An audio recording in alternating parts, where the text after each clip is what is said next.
This is WRAL News, your number one source for local news. Tonight on WRAL News at 7, it is official. Stores now have the green light to welcome customers as we head into Mother's Day weekend. Good evening, I'm Gerald Holmes. And I'm Deborah Morgan. Thank you for joining us. WRAL's Mark Boyle is in the Live Center, keeping an eye on the response in our area and across North Carolina. Mark?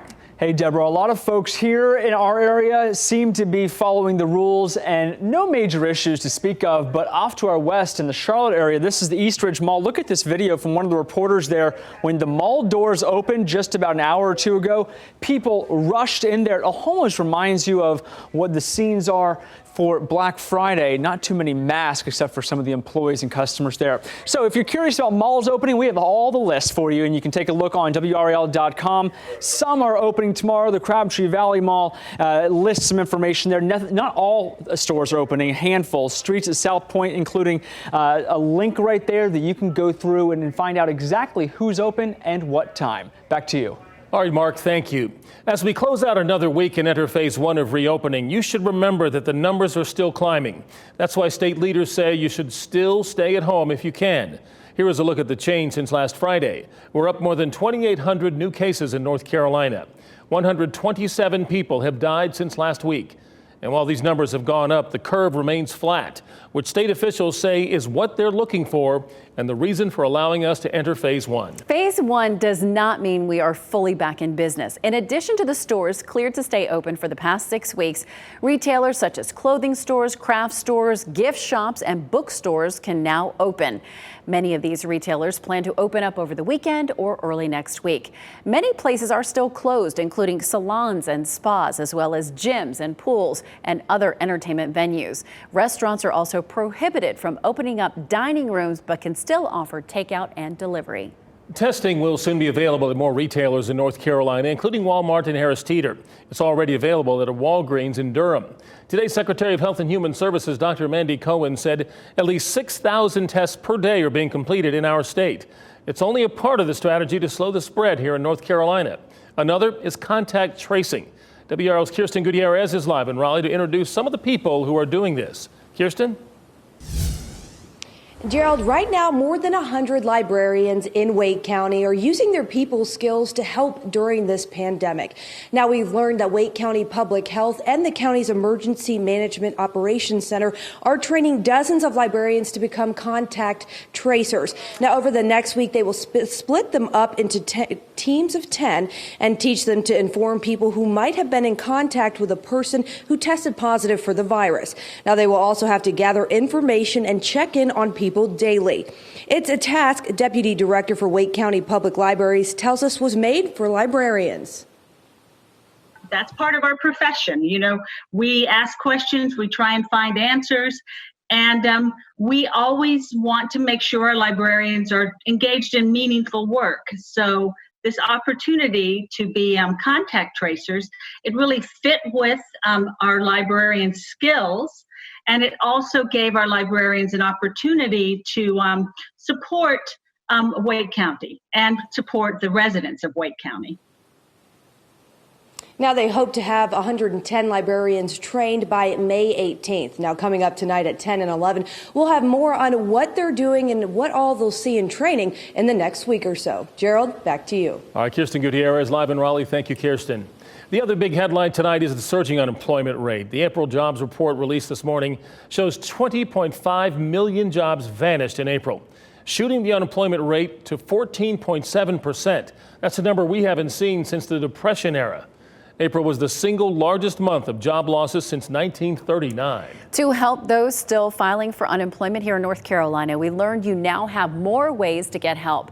The state confirmed an additional 1,000 agents are answering the phones, bringing the total number of people processing claims to 2,600. This is up from 1,000. The state also added evening and weekend hours and a new chat function. We have a new group of healthcare heroes to thank today, and they were trained right here in the Triangle. Duke and UNC medical schools hosted online ceremonies today to celebrate their students who are now officially doctors. Duke's ceremony is underway right now. This is video from UNC's ceremony earlier this afternoon.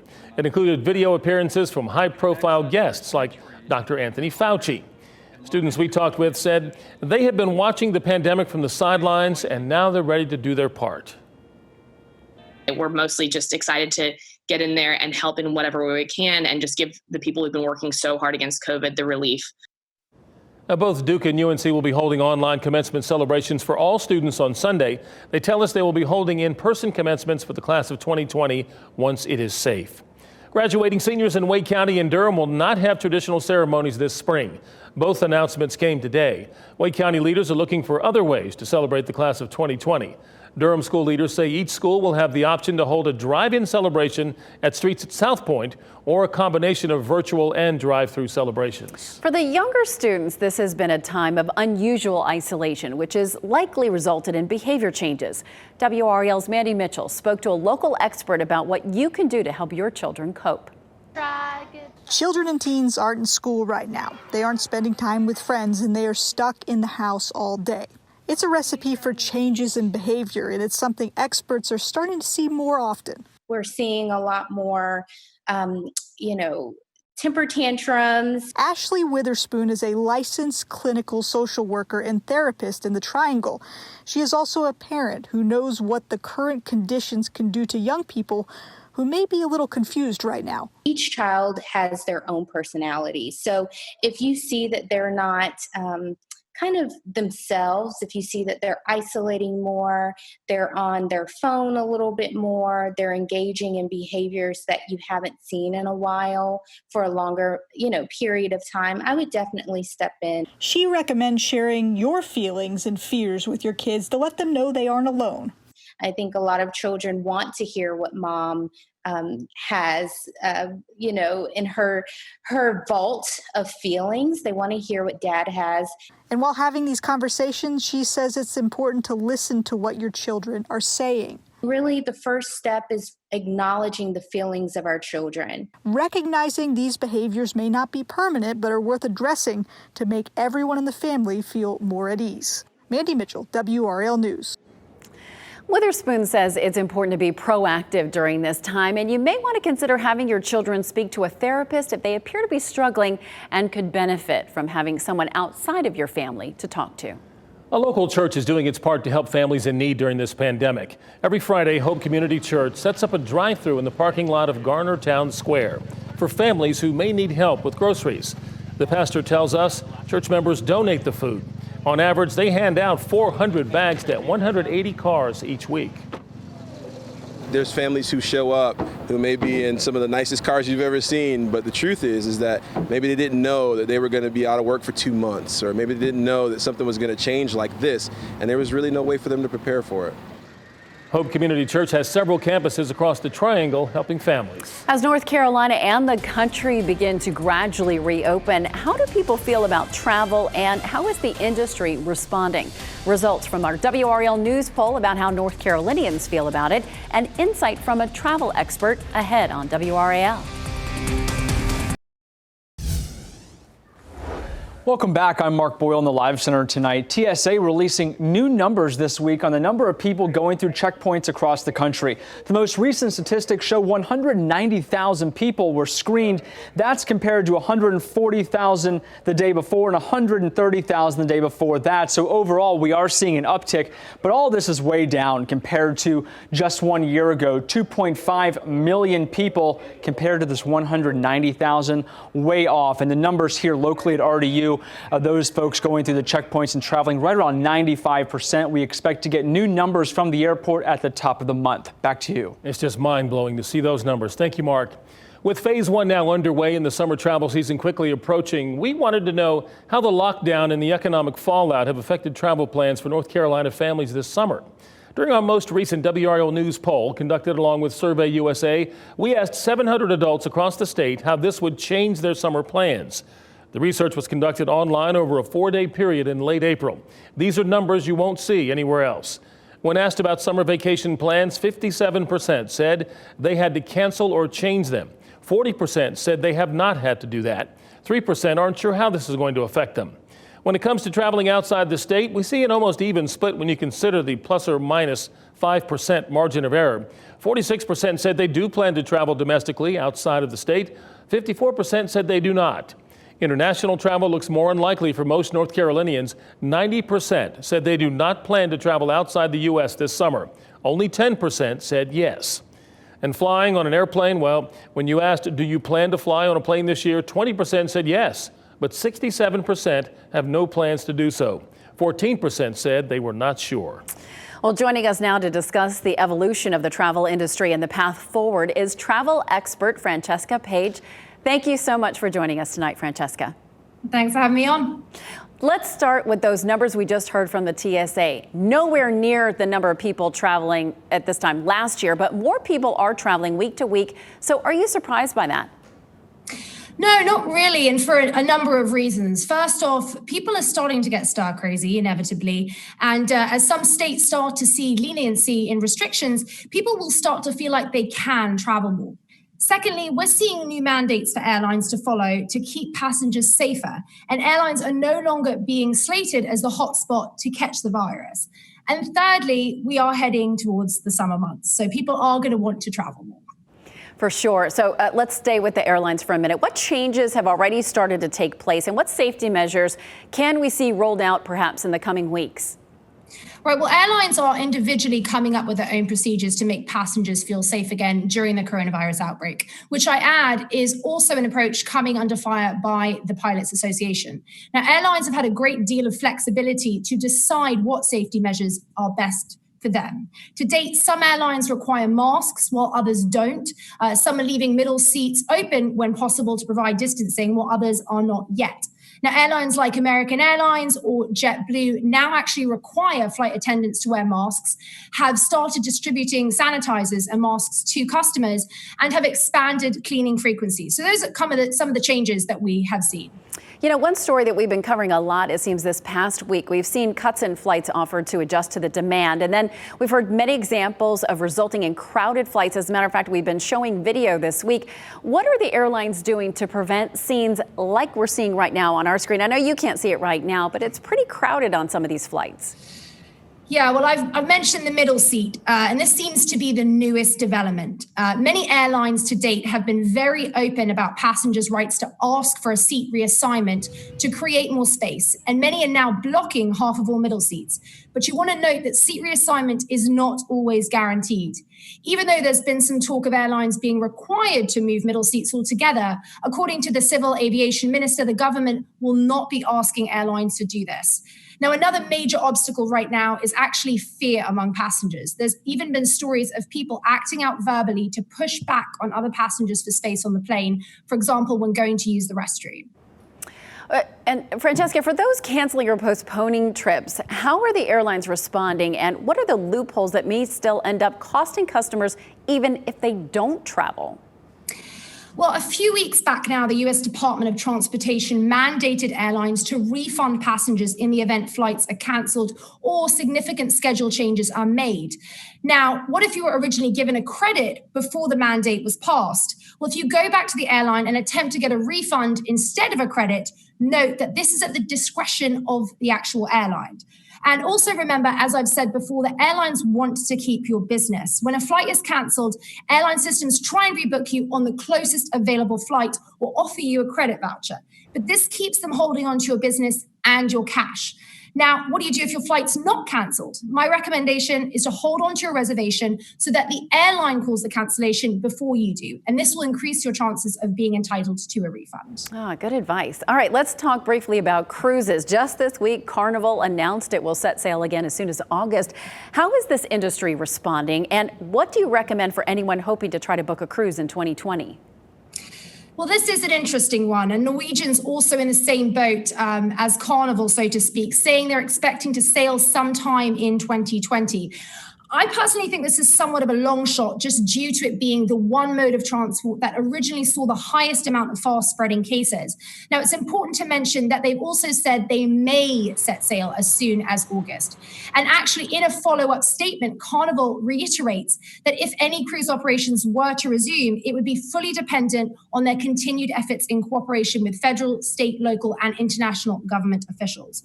So while I think this is giving people hope, I'm not sure that even if they were to start that soon, they wouldn't be financially shooting themselves in the foot somewhat as people stay clear of cruise travel for a while. Would you take a cruise right now? Personally, I would not yet. Not yet. Yeah, it's still too early. Well, looking past the summer now and into the busy holiday season, as people start to think about Thanksgiving travel plans, does it make sense to go ahead and book ahead, or should you wait? I would wait. I personally wouldn't book anything for right now. It's important, however, to have goals, especially at this time. We're all struggling somewhat psychologically. So I think it's healthy to put together some ideas, whether it's a road trip to go see family or just somewhere to get away once everything has sort of settled down. But I wouldn't book anything. I would keep your dates pretty loose at this point. So perhaps just keep it on the ground. Don't fly. Don't take a cruise in the next year. I mean, I would also look at the road trip. It's a great way to explore the country and visit family too. Absolutely. All right. Well, you know, I know a lot of people are anxious about exploring. They want to get out of their homes. I know you have been in the same place. You're a travel expert and you haven't even traveled very much. So a lot of people want to get out and explore, don't they? Yes, absolutely. And this is why I think we're seeing people starting to look into travel again, looking into air travel, looking into cruise travel.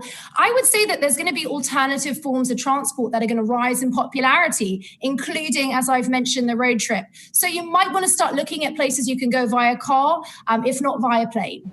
Great advice. Travel expert Francesca Page, thank you so much for your insight. Thank you.